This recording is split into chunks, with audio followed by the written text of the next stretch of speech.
Okay, sometimes doing these videos are a little bit of a struggle because, I don't want to cause any irritation when you're watching and be like, man, she's got glares in her eyes and that's just hard to watch. So there is a little tilt of the head to try to help that glare to go away.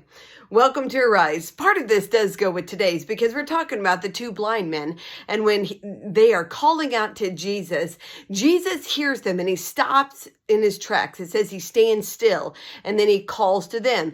And then he asks them, what do you want me to do for you? Now, the obvious would be, okay, is that they need to see.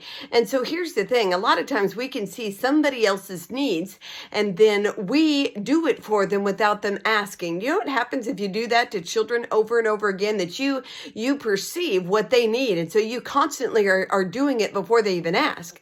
Well, that can make very demanding, bratty, bossy, bully children. Why is that?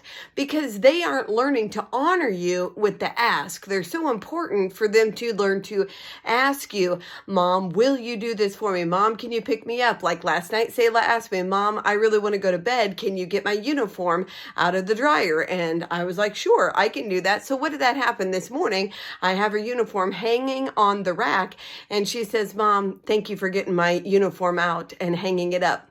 And so that's fantastic because what? It produced gratitude. She asked me to do it, not just presumed that I would because she was going to bed, but she asked me. So there's some things about when you go to the Lord, we may say, well, he already knows my needs. Why do I have to ask? He already knows what I need.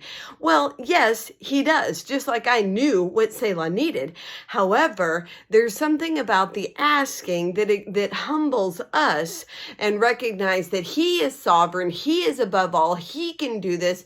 I can't do this, but I need his help. And so in that, then when it happens, we give gratitude and we thank the Lord. Thank you for doing this for me. Thank you for answering my prayer. Thank you for providing for me in this way. Thank you for sending people around me that will pray with me or that will befriend me. Thank you for providing in this way. And so we thank God for that. So prayers are important because it lets us recognize that we need God. And then when he answers it, it compels us to say thank you and to recognize what he has done. Have a fantastic day.